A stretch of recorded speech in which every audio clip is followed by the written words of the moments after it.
Good day to be indigenous. Get up, stand up. They are going to become more brutal. Couldn't cut. He didn't cut again. Because all the hippies were trying to be Indians anyway. They're going to become more repressive because it's a matter of dollars and their illusionary concepts of power. Hey, Victor. We must live in balance with the earth. And also with recent happenings at Wounded Knee. I am awake. Welcome to Native Roots Radio presents I'm Awake, and I'm your host, Wakanja Hade.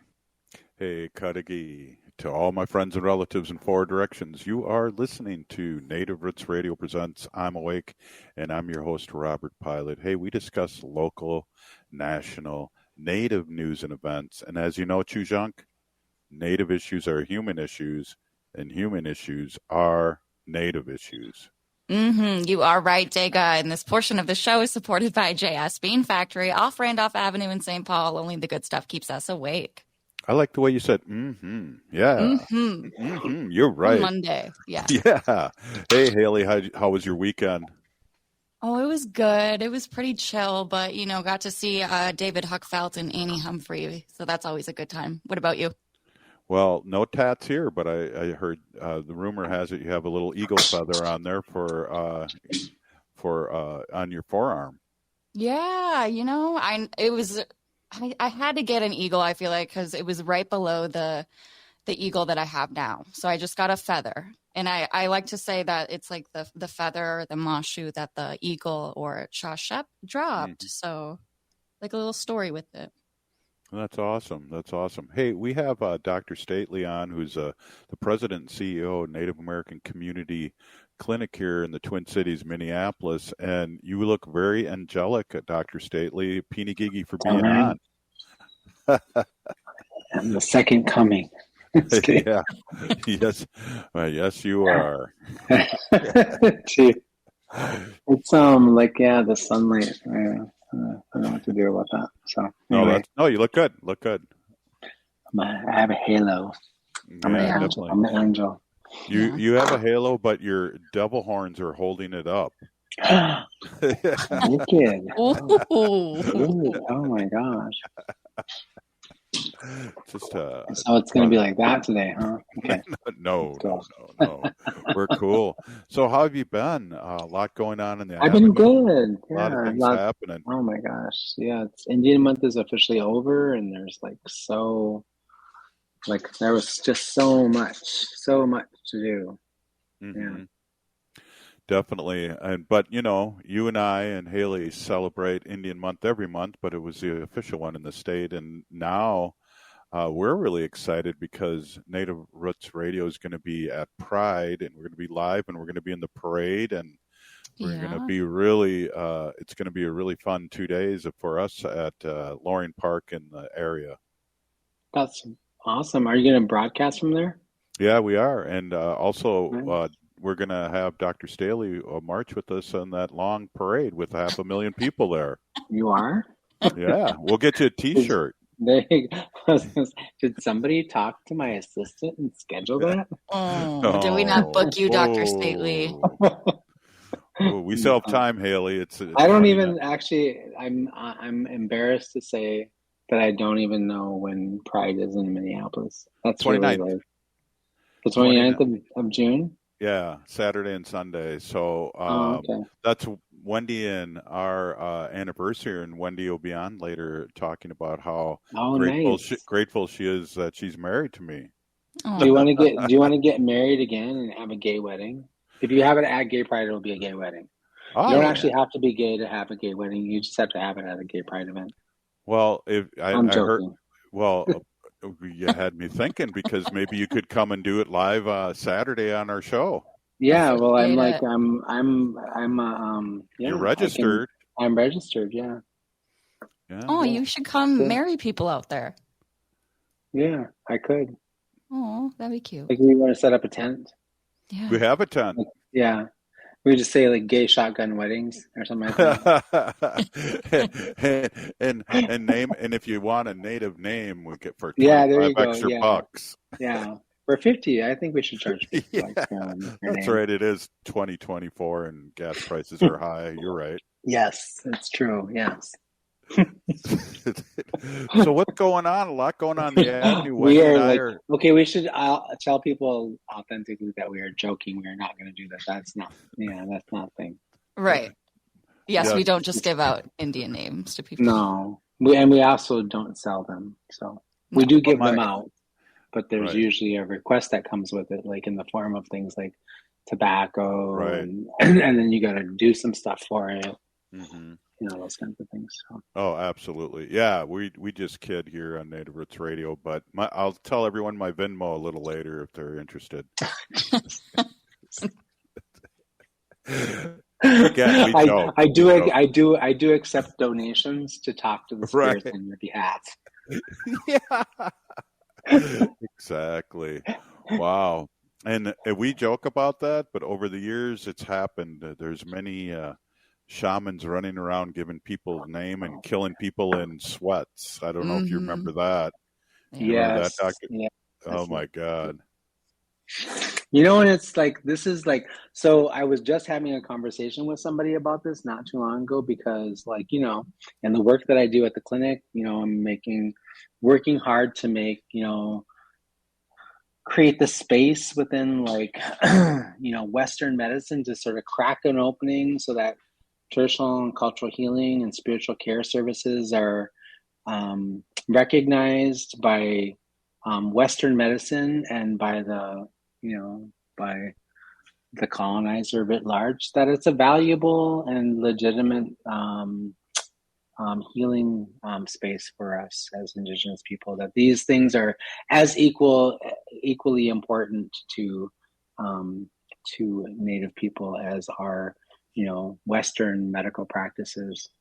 And I get into these debates or these discussions with people all the time, like, you know, like, well, what do you mean? Like, are you saying like you only want to have access to traditional medicines? Like, you don't want like any Western medicine? And I'm like, and I always fall back on this. I'm like, no, you silly fool. Like, I want you to understand something. Like, there are a lot of benefits to like, you know, modern like Western culture that I really like. I like being able to drive a car and like, and talk on my cell phone and even talk to you through this little squawk box thing we got going on that like it distributes it all over the world, right?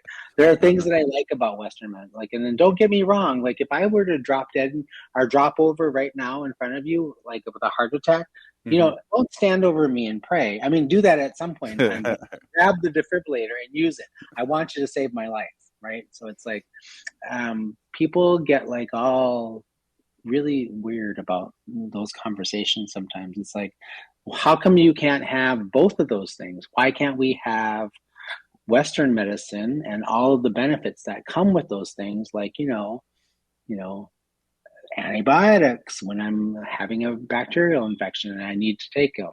Why can't I have, you know, the defibrillator? Why can't I have and why also can I not also have these things that hold, like, feed my spirit, tend to my wounded soul, give me well-being, and give me a sense of like of overall wellness for myself and my family? I can have both of those things. Why can't I have both of those things? Both of those things bring me health. We talked a lot about that during COVID, you know. I mean, and I always think about, Dr. Stately, that what if we weren't colonized? What if us natives were still here the last 400 or 500 years? What would be different? What would we evolve in? What would we be doing? You know, I think about that. Well, these are things that, like, you know, we have to ask that question, because I think the narrative oftentimes in people's heads is like, well, we'd still be living in teepees and we'd still be doing this. And I'd be like, well, first of all, we all didn't live in teepees. And number two, like, how do you know that with our indigenous brilliance, without the interruption of all of the crap that happened to us, that we would not have created a world that far exceeds the one that we have now? Like, how do you know we actually aren't limited by those experiences? I agree 100%. Let's talk more about this. Hey, we're here with Dr. Stately, President and Chief Executive Officer of Native American Community Clinic. We'll be right back after this short break.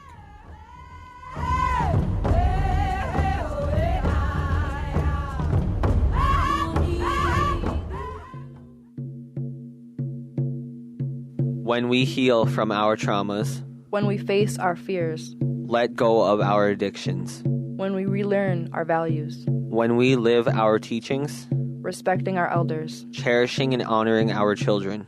When we honor and take care of our spirit. There will be no room left for sexual violence. Sponsored by the Minnesota Indian Women's Sexual Assault Coalition.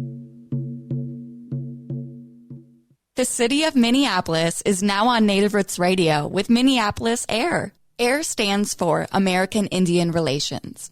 Guest host Christine McDonald talks to people about important things affecting the city's Native communities. Minneapolis AIR dives into topics like public safety, public health, elections, and so much more. Tune in to Minneapolis AIR on Native Roots Radio from 5 to 6 p.m. on the second Wednesday of every month, right here on AM 950.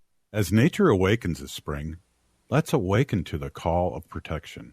Native brothers and sisters, let's bloom together by getting vaccinated against COVID-19. Let's nurture our heritage and safeguard our futures, one vaccination at a time. So be a vaccinative this spring by protecting yourself and others in our Native community. Whether you're due for an updated vaccine or just getting started, all COVID vaccines offer vital protection against severe illness. For our elders over 65, the latest vaccine is recommended by the CDC to maintain protection. So spring forward with strength, Native communities. Embrace the renewal of the season and safeguard our traditions by getting vaccinated against COVID-19. For more information, including details about clinics offering free vaccines, visit vaccines.gov. That's vaccines.gov. This message is brought to you in partnership with the Minnesota Department of Health.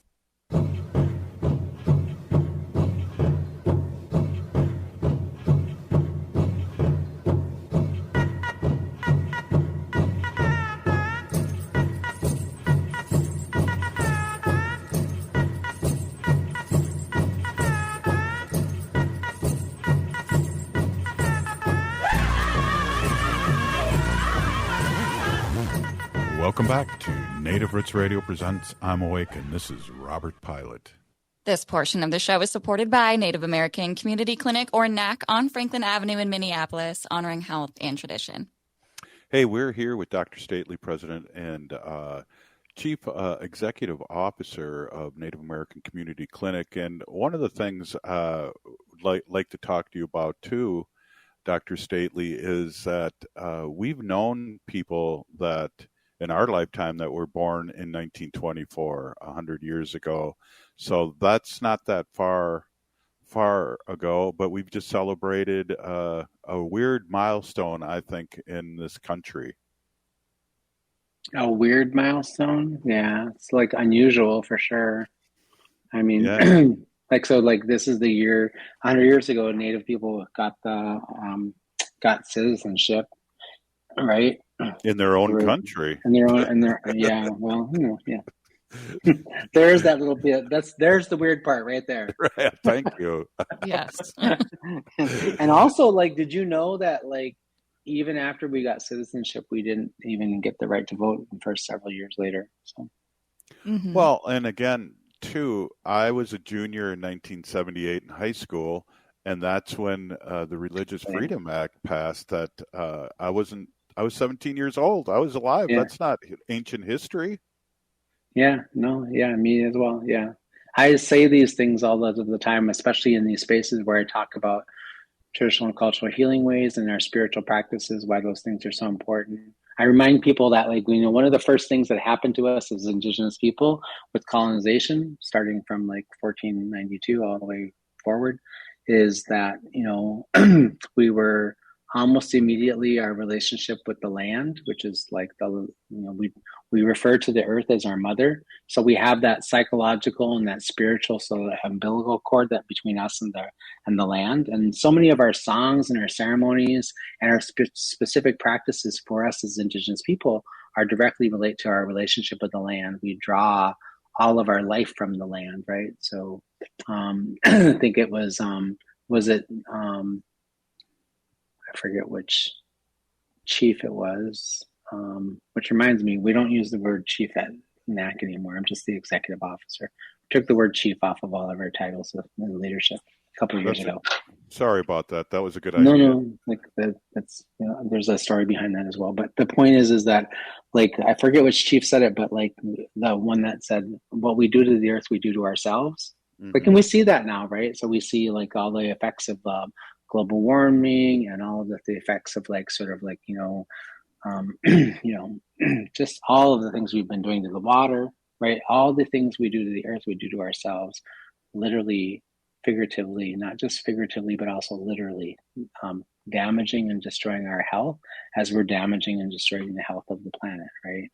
And so that is a good way of sort of like clarifying the relationship that Indigenous people have with the land, that we think of the earth as our mother, and we have a responsibility to take care of her and tend to her and ensure that there's always future generations, because she is the creator. She is the creator of life and the sustainer of life. And so one of the things I think that we don't often say is that during colonization, one of the first and most probably perhaps impactful traumas for us as Indigenous people was like being forced to being removed from the place where we were, for many of us, where we emerged, right? And moved off of our land, the place where we had the relationship with that space and that land. We sustained ourselves there. We had a relationship with them, with the earth and the things that lived around us, all of our relatives that lived around us. And being displaced caused great emotional, psychological, and spiritual harm to us, right? And then, because those ceremonies and those practices for many of our tribes, many of our nations, were specifically related to that place on earth where we had those things happening. So then we couldn't practice our ceremonies as well. Our actual ceremonies became outlawed, right, for hundreds of years, up until 1978. And even after the Indian Religious Freedom Act passed, it was still really challenging for us to be able to still do those things out in public. If not because they were illegal, because we had to have fear of reprisal from people who didn't understand our ways, right? And in certain conditions, like in institutions, like prisons, we still weren't able to do those things for a couple of decades later. In some prisons, you can't get in there still to this day. It's 2024. Right, depending on what state you are in. Sometimes it's hard to be a Minnesota, and other times it's good to be a Minnesota compared to a lot of the other states in the way they treat BIPOC people and Native people and women. Yeah, well, that they say about Minnesota, it's a great place. It's like I think the last time I looked at all of the statistics, we're the fifth healthiest place in the United States. We are one of the best places to raise children. We have some of the best healthcare. We have some of the best education. We have some of the best, economy and the lowest unemployment rate and all of these things. These are all things that are true, except for Indigenous people, and a lot of times also Black people, right? So we are a wonderful place for people who are, ancestors of the colonizers, or the people who came after we were already here. And so that's the biggest challenge, I think, sometimes in these conversations, and helping people to understand like the relationship, like why is it important for us to be able to have, space, land for us to practice our ways, to grow our medicines, harvest our medicines, do those things. Like our medicines used to just grow we could find them everywhere, right? All around us. Well, that's not true anymore. We have to go and look for them. We have to cultivate them or harvest them ourselves. And then if we do that, sometimes, you can have things like a neighbor call and say, they're growing, right, marijuana. Yeah. We smudge, and people, they like, oh, what is that? That must be, how many times have I been in spaces where I've heard people say really offensive things like, why are you burning marijuana? Why are you those kinds of things, right? Those things still happen. Oh, absolutely. When I was teaching in school, high school, My home, I have all native homeroom, and it was a safe haven, and native kids came down and had a peanut butter jelly sandwich and not too many of my chips, so I got a little upset about that, but they could smudge off. And we had the automotive guy always coming out and pretending he didn't know what it was. It was just crazy. So it's still happening here in 2024, but it's good to have this conversation so our allies out there that listen to this all over Turtle Island too, our white allies, can really support us, because with education, they don't know. So unless we tell them. Mm-hmm. Yeah, for sure. These are important conversations for us to be having. And it's, what's interesting to me, I just had like a cousin of mine posted the thing on her Facebook feed about the 100 years of citizenship, and then made the comment several years later we got the right to vote. And it's astonishing that women got the right to vote before natives did. A lot of other people got the right to vote before native people did. And I think one of the things that's interesting to me is that is a true thing. And you know what else is true? Native people today have tremendous political clout. In many states and in many counties and cities, we have swung that vote through really important what do you call it? Narrow margin elections. And one of the things that is important for us to talk about is I have relatives, none that I can think of off the top of my head now, that have not voted in elections. I'm sure there's some, but I used to have relatives that would tell me oh, I'm not going to vote. It's not that important. My vote isn't important. Those kinds of things. We see how important votes are nowadays. People winning in very narrow elections by just barely the skin of their teeth, right? It comes down to your vote. I always tell my relatives, your vote doesn't matter if you don't make it. Of course, it's not going to have any impact, and there's more to being involved civically than just voting. That's the bare minimum that we can do, is show up and vote and cast our vote and help, decide who should be in leadership positions. More civically engaged you can be, go to town halls, when governments and other institutions ask you for feedback, give them that feedback. Take the time to give them that feedback, because how else are they going to know, and how else will they change if we're not there to tell them what they're not doing correctly? Absolutely. Hey, we're here with Dr. Stately and our monthly fund. Up next, Wendy. We're going to talk a little bit, Dr. Stately, about maybe how a lot of southern states all over the country changed the vote in 2020. So that your point is well taken. Hey, we're listening to Native Roots Radio presents I'm Awake, and we'll be back with Dr. Stately and Haley.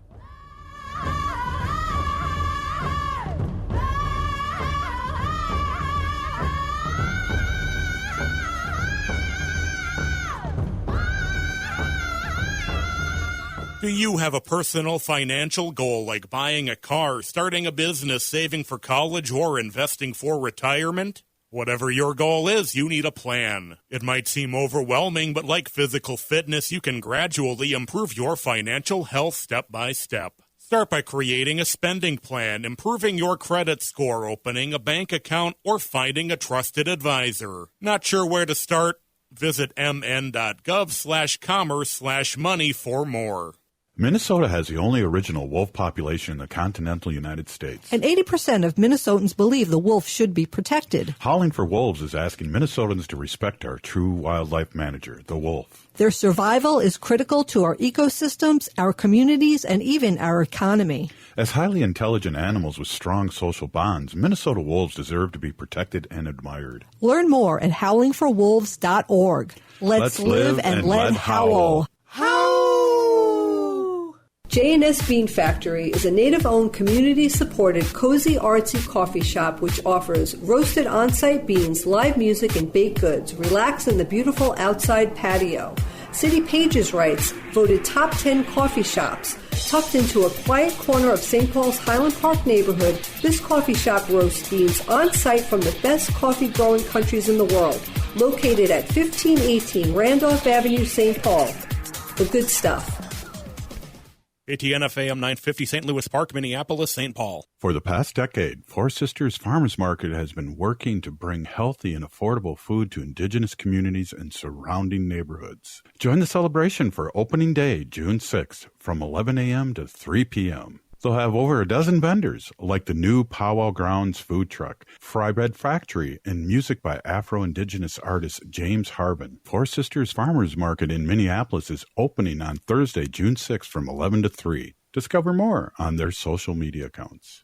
As we gear up for American Indian Celebration Month in May, it's crucial to prioritize our health, especially with celebrations on the horizon. If you start feeling off, like a fever, a tickle in the throat, or heavy fatigue, don't ignore it. Take an at-home COVID-19 test right away. And remember, if you're not feeling well, it's okay to stay home. Your health comes first. A quick note on COVID testing. The Minnesota Department of Health's free COVID-19 at-home testing program has ended. But don't worry. If you're uninsured, you can still find no-cost tests using the CDC's COVID-19 testing locator. If you have health insurance, you might be eligible for free tests or reimbursement for testing expenses. Just ask your local pharmacy or health insurance provider for more information. Stay informed. Stay protected.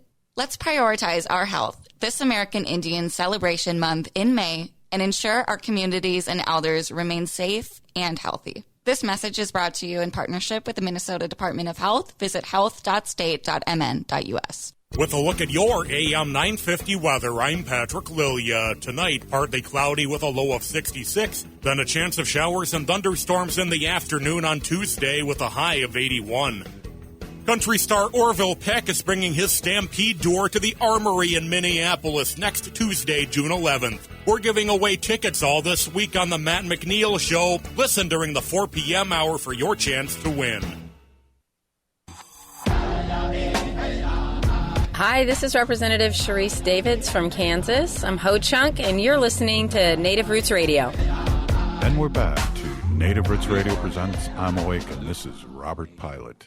This portion of the show is supported by Native Concrete and Masonry, working together with clients to design, perform, create, and accomplish. Check out their work at nativeconcretemasonry.com.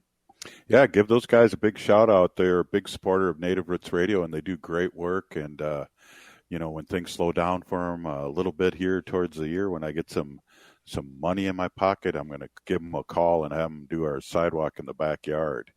Ooh, I'll be over there to sit on that when it's done. Yeah. Sit on the sidewalk? Or I thought you were saying like a patio or... Oh, yeah, no. I'll hang out on your sidewalk. Yeah. Let's get out there. Let's get some, what's my funnest thing to do is like right before it like actually dries, let's go stick my fingers in there. Oh, yeah. You know, write my name. When Wendy, I don't know, Wendy, can you come on right now and talk about, are you able to jump on for a second, Wendy? You got to unmute, Wen. Oh, that's right. I'm at the LB studio here. Yes. Hey, talk a little bit about Wanda's little footprints down there on Mont. Quickly, yeah, we were walking down the street and they were replacing all the sidewalks and curbs. So we had to walk down in a little dirt besides the sidewalk. Now the sidewalk was all roped off. You couldn't walk there. So I got Wanda and we walked down on the ground, and she doesn't like walking on the grass. She knows that she's supposed to walk on the sidewalk. So she jumped up, and it was just setting, but her little paw prints are there. And they're there now. So now it's just like, okay, Wanda, let's go see your paw prints. Like until they replace that sidewalk, her little paw prints. That's so cool. Yeah, and I was looking around. I was like, oh my God, is anybody looking? Are we going to get in trouble? She's like a movie star. She's got her own Chinese theater. She does. It's so cute. That's awesome. Yeah. Well, I just had to have Wendy tell that story. Hey, Wendy, you haven't seen Dr. Stately in a while. Give him a big who. How are you, Dr. Stately? How are you? It's always good to see you. Yes. You awesome. Well. Well, you know where Wendy is right now, don't you, Dr. Stately? Oh, she's got to be in New York, right? I am in the WC studio here in New York. The WC studio. What does the WC stand for? Water closet. And I'm in the living room. I was gonna ask if you look like you're in initially you look like you were in a bathroom. Because I was like, oh my, this is really interesting. you know, journalism, we go where the story is. That's right. That's right. Well, and I'm here in New York too, in the living room. So we don't have any feedback. Oh. So well, Wendy, that's interesting that you get the living room and she gets the water closet. Mm-hmm. Yeah. There's a story there. I'm going to get that backstory later. But, okay. Yeah. The show, we could talk about that. Exactly. Well, somebody lost a bet. Well, in honor of Wendy being on with me, Dr. Stately, I will have to ask you, what would you like to talk about this last segment? I don't know. I think there's some really exciting things. I just remembered. Thank you for I watched the what do you, I don't know what you call those things, the little announcements that you have, and I was like, yes, I'm so excited about Four Sisters, right? Mm-hmm. This Thursday they kick off their summer soiree of handing out like delicious food, and they got all kinds of stuff. So it's not just about like the plants and all those other things. There's so many other things that are going to go on there. And of course, I just happened to go by Powwow Grounds the other night, and I saw their food truck sitting out there, mm-hmm. and it's pretty remarkable. It's like a very, large and foreboding truck, because it's going to be dispensing lots of Indian tacos apparently all throughout the city. So really exciting. But also, what's happening on Thursday as well is the Red Lake Tribal College is having their grand opening for the public from 2 to 6. And I don't know I don't know their address off the top of my head, but it's right over there by the U.S. Bank Stadium and down the road from NACC. Mm-hmm. Really excited to go because I did not get to go because I'm not a tribal member. I was not invited. It was members only apparently last time. So just kidding. I was busy, but I'm excited because I hear that it's gorgeous inside there. So I'm really excited to go and see that. So, yeah. So would you have thought in your lifetime that a tribe would come into Minneapolis and open up a college? No, there's, what is wonderful? I'm glad you asked that question because I think about all of the things. I remember being at the Indian Center in 1975 when it first opened up, as a mm-hmm. young boy. Not that young. I was 13. 13? I was 13, yeah. I'm not even 13 yet. I think I was 12 because my birthday is in October. So it opened up in the summer of 75. And I think one of the things for me is that I was when I was there a couple weeks ago for their opening, I was so overwhelmed emotionally because I was remembering what it was like to be there when I was a young kid. And then here we are, we're feeling this renaissance again in our community. And we get so much attention in our community focused on all of the things that are not going well, right? Like the houselessness crisis, which is a legit thing, right? It's problematic that in our city, 1/3 of the houseless people in Minneapolis or in Hennepin County are native, right? And we're 1% of the population, 1 to 2% of the population. That's a tremendous disparity or inequity.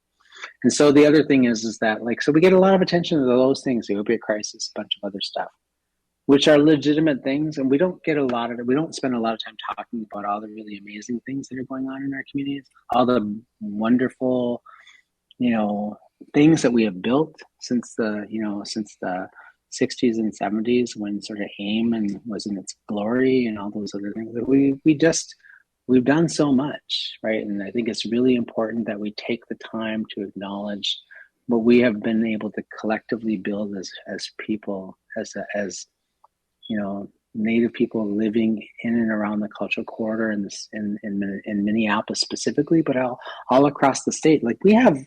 We've elected a powerhouse of elected officials to the Minnesota State Legislature, right? Mm-hmm. We have the lieutenant governor, the first Native American lieutenant governor in the United States. Like Minnesota, we did that. So these are things we need to be really proud of and recognize, and take credit, but also acknowledge the hard work it took for our ancestors. People tell me all of the time, like they acknowledge me for the work I've done, which is, it feels good. But I also realized I was able to do what I was able to do because people ahead of me did a lot of hard work. They paved a path for me and made it possible for me to do my work. And that really is like what our responsibility as Indigenous people. We are responsible to be good relatives. We're responsible to make things better for the next generation and the generation after. That's our work here. That's the one thing we have the responsibility to do. So I want to remind everyone too, good words, Dr. Stately, that the lieutenant governor is not just a figurehead in the state of Minnesota. No. They were at the Across the Indian nation. Center, right? And they were at the Indian Center, and that's when they said that they were running as a team. That the governor at the time, they opened up their campaign at the Indian Center. So there's no coincidences there. No, and it's unusual to see.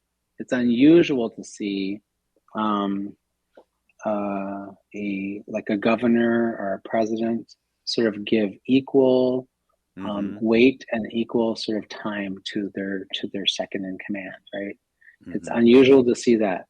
But I think what's really beautiful about that, like one of the things that I think is really demonstrable here to sort of kind of amplify in this conversation, is that Indigenous leadership doesn't look the same as it does in white leadership.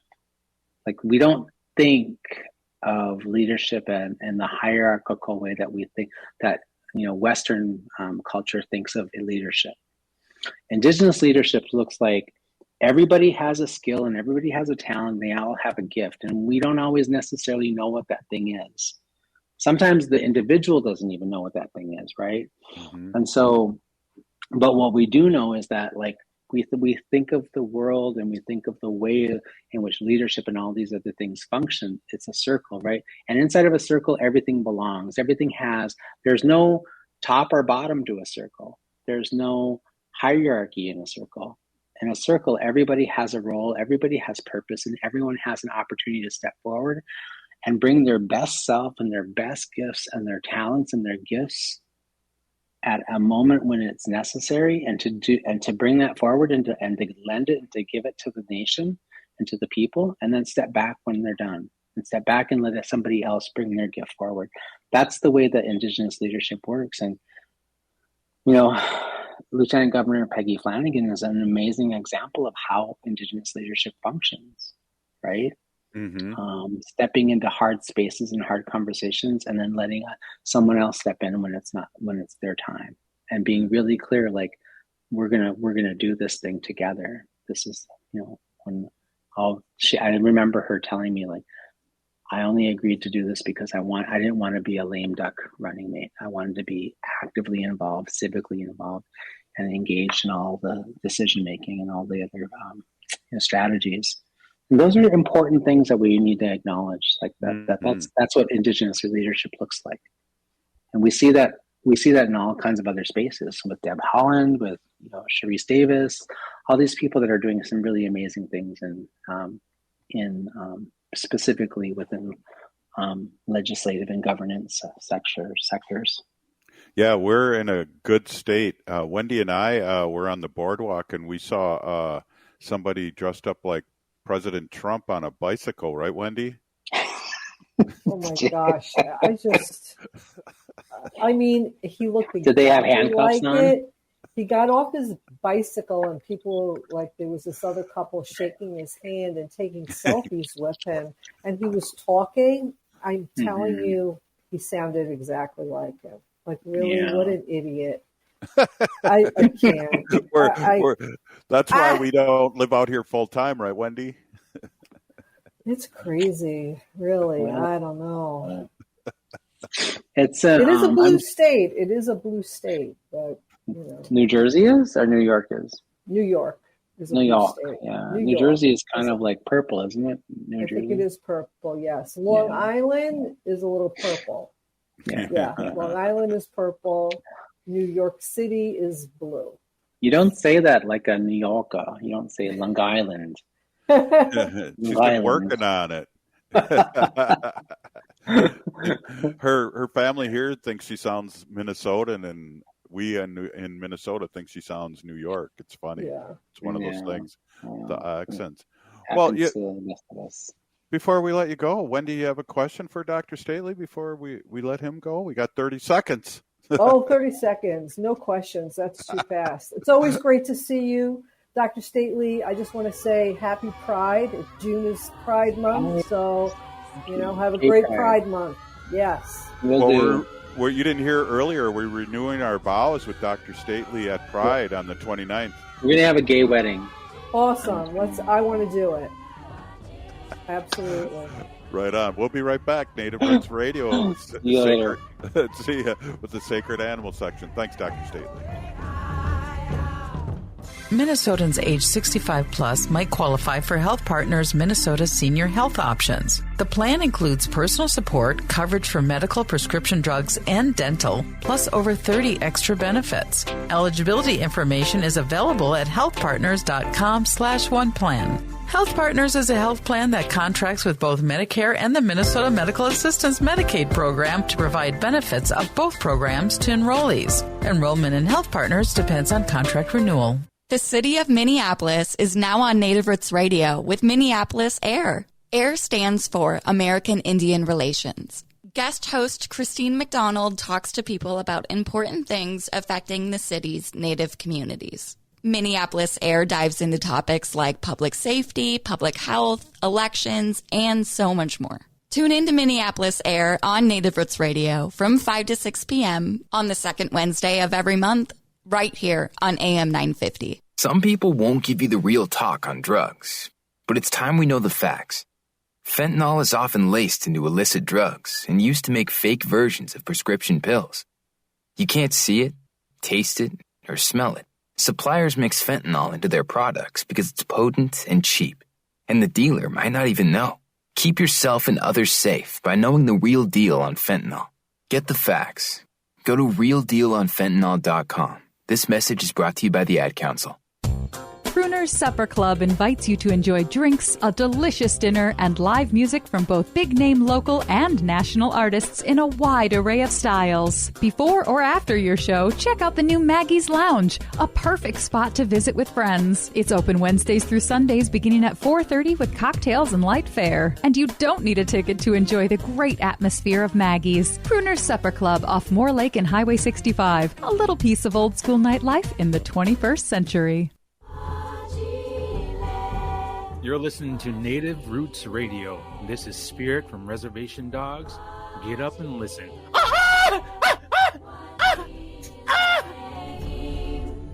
Welcome back to Native Roots Radio presents I'm Awake, and this is Robert Pilot.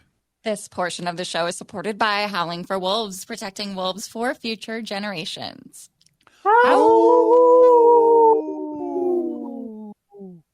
Hey, I want to reintroduce my awesome, beautiful wife, Wendy. Wendy's been an animal advocate for many years, learned so much. Oh, Wanda knows that it's time to be on the radio.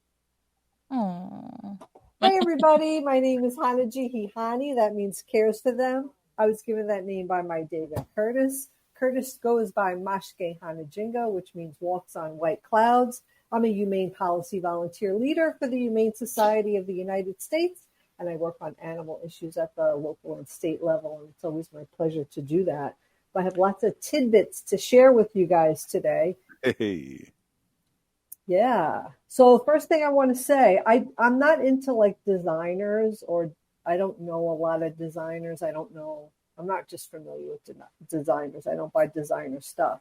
But designer Marc Jacobs went for free.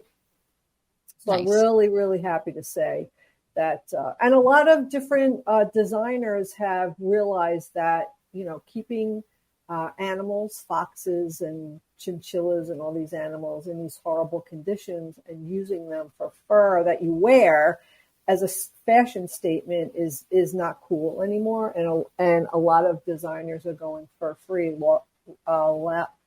Ralph Lauren, Armani, Gucci, Burberry, Chanel, Versace, and Prada are just a few of the designers that have said, that's it, no more fur. So I'm really happy about that.